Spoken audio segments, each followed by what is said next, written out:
নমস্কাৰ মই এপলিনা টাইমেটৰ প্ৰতিগৰাকী দৰ্শকক স্বাগতম জনাইছো আৰু লৈ আহিছো পুৱাৰ প্ৰথম দুখবৰ ৰাজ্যবাসীক পুৱাই দিবলৈ লৈছে এটা সুকৰ খবৰ ঘৰখনলৈ বিহু তিৰাই আহিল এটা দুখবৰ তিতাবৰ এটা পৰিয়ালত তিনিজনক হেৰুৱাইছে একেদিনাই কান্দোনৰ ৰোল উঠিছে বহিৰাজ্যত দুৰ্ঘটনাত পতিত হৈ একেখন ঘৰৰে দুজনকৈ যুৱকক হেৰুৱাৰ পিছতে পিতৃও হাত বাছি ললে চৰম সিদ্ধান্ত এটা সুকৰ খবৰ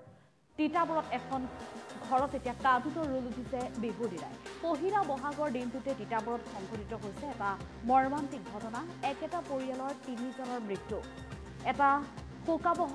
মৃত্যুক আকোৱালি ল'ব লগা হৈছে তিনিজনকৈ লোকে পিতা পুত্ৰ আৰু ভতিজাকৰ মৃত্যু তেতিয়া কান্দোনৰ ৰোল উঠিছে তিতাবৰত বাইক দুৰ্ঘটনাত পতিত হৈ তিতাতে মৃত্যু হয় সম্বন্ধীয় ভাই ককাই আৰু গোৱাৰ আগাছেম আৰক্ষী থানাৰ কিছু নিলগত সংঘটিত হৈছে এই দুৰ্ঘটনাটো বহিৰাজ্যতে কৰ্মৰত হৈ আছিল নিহত অচ্যুত ৰঞ্জন গগৈ আৰু পাপু গগৈ দুয়োজন সম্বন্ধীয় ভাতৃ কোম্পানীত কৰ্মৰত হৈ আছিল বহিৰাজ্যত দুই যুৱকৰ ঘৰ তিতাবৰৰ এলেঙি খাৰখোৱাত এতিয়া কান্দোনৰ ৰোল উঠিছে দুই গোৱাৰ ব্যক্তিগত কোম্পানীত কৰ্মৰত আছিল দুই ককাই ভাই দুই ভাতৃ একেলগে গোৱাৰ এটা ব্যক্তিগত কোম্পানীত কাম কৰি আছিল পুত্ৰ পাপু গগৈৰ মৃত্যুত চৰম পন্থা বাছি ল'লে পিতৃ অনিল গগৈও হাবতে মৃত্যুত এটা শোকাবহ মৃত্যু বুলি ক'ব লাগিব এটা শোকাবহ ঘটনা এই মৰ্মান্তিক ঘটনাই প্ৰতিগৰাকী লোককে কন্দুৱাই তুলিছে ঘটনাক কেন্দ্ৰ কৰি তিতাবৰ এলেঙি খাৰখন এতিয়া শোকৰ ছাঁ পৰিছে বিহুৰ দিনাই ঘৰখনত কান্দোনৰ ৰোল উঠিছে গোৱাৰ বহিৰাজ্য গোৱাত কৰ্মৰত হৈ আছিল একেখন ঘৰৰে দুজনকৈ পুত্ৰ দুয়োজনেই সম্পৰ্কত ককাই ভাই এজন খুৰাকৰ পুতেক আৰু এজন বৰ্তাকৰ পুতেক আৰু দুয়োজনেই গোৱাৰ দুটা পৃথক পৃথক কোম্পানীত ছিকিউৰিটি গাৰ্ড হিচাপে কৰ্মৰত হৈ আছিল আৰু তাৰপিছতে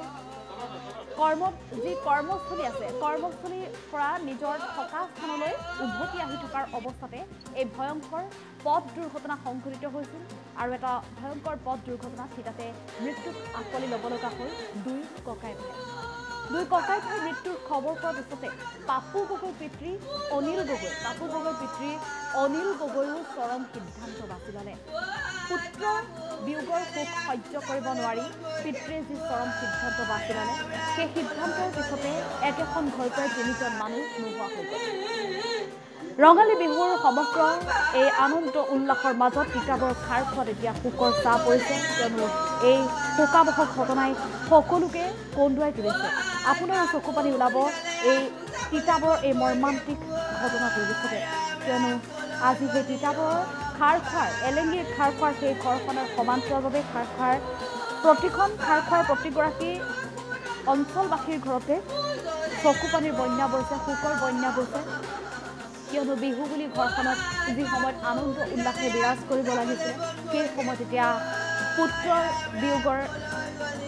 শোক সহ্য কৰিব নে স্বামী বিয়োগৰ শোক সহ্য কৰিব আৰু এনেধৰণে ঘৰখনত এতিয়া পাপু গগৈৰ মাতৃয়ে অচ্যুত ৰঞ্জন গগৈৰ মাতৃয়ে কান্দি হৃদয় বিদাৰক এক ঘটনা সংঘটিত হৈছে কান্দোনৰ ৰোল উঠিছে হিয়া ঢাপলিত কান্দিছে নিজৰ পুত্ৰক বিচাৰি হিয়া ঢাপলি কান্দিছে আৰু ইতিমধ্যে গোৱাৰ সেই নিৰ্দিষ্ট স্থানৰ পৰা খবৰ আহিছে আৰক্ষী প্ৰশাসনৰ তৰফৰ পৰা খবৰ দিছে স্থানীয় লোকসকলক পৰিয়ালবৰ্গলৈ খবৰ দিছে গোৱাৰ যি স্থানত ব্যক্তিগত কোম্পানীত কৰ্মৰত হৈ আছিল গোৱাৰ আগাছেম আৰক্ষী থানাৰ পৰা ইতিমধ্যে খবৰ দিয়া হৈছে পৰিয়ালবৰ্গলৈ দুই দুৰ্ঘটনাত পতিত ভাতৃৰ ইতিমধ্যে মৰণোত্তৰ পৰীক্ষা সম্পন্ন হৈছে আৰু মৰণোত্তৰ পৰীক্ষা সম্পন্ন হোৱাৰ পিছতে পৰিয়ালবৰ্গক চমকাই দিবলৈ সাজু হৈছে কিন্তু দুৰ্ভগীয়া পৰিয়ালটো এতিয়া বিপদত পৰিছে কোনোমতে পুত্ৰ যিহেতু বহিৰাজ্যত থাকি দুটকা উপাৰ্জন কৰে ঘৰখনলৈ কিবা এটা পঠিয়ায় আৰু ঘৰখনৰ পিতৃয়েও কোনোমতে কৃষি কৰ্ম কৰি জীৱন যাপন কৰি আছিল গতিকে এনে সময়তে যেতিয়া বহিৰাজ্যত পুত্ৰৰ বিয়োগ হৈছে এতিয়া নষ্টৰ দেশ ঘৰলৈ আনিবৰ বাবে হাতত ধন নাই কি কৰিব নিজৰ পুত্ৰক হেৰুৱাই শোকত মৰ্মাহত হৈ পৰিছে মাতৃ অন্যহাতে পুত্ৰৰ নিথৰ দেশ ঘৰলৈ আনিবলৈ তেওঁলোকৰ হাতত ফুটা কৰি এটাও নাই এতিয়া শীৰ্ষ মন্ত্ৰী আমোলাৰ ওচৰত হাত পাতিছে আৰু ৰাজ্যৰ মুখ্যমন্ত্ৰী ডক্টৰ হিমন্ত বিশ্ব শৰ্মাৰ ওচৰতো তেওঁলোকে আহ্বান জনাইছে যে কিবা এটা কৰি হ'লেও তেওঁলোকক যাতে সহায় কৰে সন্তানৰ মৃতদেহ ঘৰলৈ আনিবৰ বাবে। আৰু বিহুৰ দিনাই এনেধৰণে তিতাবৰ এলেঙিৰ খাৰখোৱাৰ এই ঘটনাটোৱে সকলোকে কন্দুৱাই তুলিছে। শোকত ভাগি পৰিছে মাতৃ, শোকত ভাগি পৰিছে পৰিয়ালৰ প্ৰতিজন ব্যক্তি, স্থানীয় প্ৰতিগৰাকী ব্যক্তি। এলেঙি খাৰখোৱাৰ এই দুই যুৱক পাপু গগৈ আৰু অচ্যুত ৰঞ্জন গগৈ গোৱাৰ এটা বিশেষ স্থানত কৰ্মৰত হৈ আছিল। গোৱাৰ এটা ব্যক্তিগত কোম্পানীত দুটাকৈ পৃথক পৃথক ব্যক্তিগত কোম্পানীত দুই সম্বন্ধীয় ভাতৃ কৰ্মৰত হৈ আছিল আৰু দুয়ো কিন্তু একেলগে একেটা ভাড়াঘৰতে বাস কৰিছিল। গোৱাৰ আগাছুন আৰক্ষী থানাৰ পৰা মাত্ৰ কিছু দূৰ নিলগত দুই ভাতৃ কৰ্মস্থলীৰ পৰা ঘৰলৈ উভতি অহাৰ সময়তে ভয়ংকৰ পথ দুৰ্ঘটনাত পতিত হয় আৰু দুৰ্ঘটনাত তাতে মৃত্যুত আশ্ৰয় ল'ব লগা হয়। আৰু এই দুৰ্ঘটনাৰ খবৰ তৎক্ষণাত ঘৰ অঞ্চলত বিয়পি পৰিছিল আৰু যেতিয়াই এই ঘটনাটো পিতৃৰ কাণত পৰিছিল, পিতৃ অনিল গগৈয়ে পুত্ৰ বিয়োগৰ শোক সহ্য কৰিব নোৱাৰি এক চৰম সিদ্ধান্ত বাছি ল'লে আৰু যাৰ বাবে এতিয়া ঘৰখনত এনেধৰণে শূন্য হৈ পৰিছে। এফালে পুত্ৰ বিয়োগ, এফালে স্বামী বিয়োগ আৰু এই ঘৰখনত এতিয়া শোকৰ বন্যা পৰিছে। প্ৰতিগৰাকী ব্যক্তিৰে আচলতে মুখত মাত হেৰাই গৈছে, সান্তনা দিব পৰাকৈ মুখত মাত নাইকিয়া পৰিস্থিতিৰ সৃষ্টি হৈছে। আৰু ৰাজ্যৰ মুখ্যমন্ত্ৰী যোৰহাট লোকসভা সমষ্টিৰ প্ৰাৰ্থী তপন গগৈৰ পৰা আৰম্ভ কৰি বিধায়কলৈকে আহ্বান জনাইছে স্থানীয় লোকে যাতে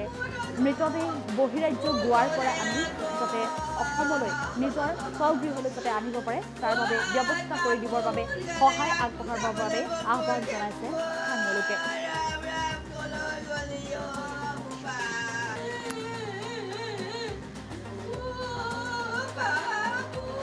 তিতাবৰৰ মেলামাটি গাঁও পঞ্চায়তৰ অন্তৰ্গত খাৰখোৱা গাঁৱৰ মাধৱ গগৈ আৰু অনিল গগৈ দুইজনেই সহোদৰ ভাতৃ। মাধৱ গগৈৰ পুত্ৰ অচ্যুত ৰঞ্জন গগৈ গোৱাৰ হাউচকিপিং নামৰ এটা কোম্পানীত ছিকিউৰিটি গাৰ্ড হিচাপে কাম কৰিছিলে আৰু অনিল গগৈৰ পুত্ৰ পাপু গগৈ তেওঁ পাৱাৰ গ্ৰীণ এটা ছিকিউৰিটি কোম্পানীত কাম কৰিছিলে। দুয়োটাই কোম্পানী ওচৰা ওচৰি। আজি সন্ধ্যাৰ সময়ত দুয়ো ককাই ভাই এখন মটৰচাইকেলত নিজৰ থকা স্থানলৈ আহি থকা অৱস্থাত গোৱাৰ আগাছিম নাম আৰক্ষী থানাৰ সমীপত মটৰচাইকেল দুৰ্ঘটনাত পতিত হৈ মৃত্যু সাৱটি লয়। এনে কৰুণ আৰু মৰ্মান্তিক ঘটনাৰ সংঘটিত হোৱাৰ বাতৰি তৎমুহূৰ্ততে আমাৰ অঞ্চলত বিয়পি পৰিলে। পাপু গগৈৰ পিতৃ অনিল গগৈ তেওঁ পুত্ৰ শোকত তেওঁক আচলতে মানসিকভাৱে আঘাত পাই নিজৰ স্বইচ্ছাই মৃত্যু সাৱটি ল'ব লগা হ'ল। এটা কৰুণ অৱস্থা। ঠিক 4 ঘণ্টাৰ ভিতৰত তিনিটাকেই মৃত্যু দুটা পৰিয়ালত হ'ল। আজি আমাৰ বাবে অতি দুখৰ আৰু কাকো বুজাব নোৱাৰা এটা বেদনাদায়ক খবৰ।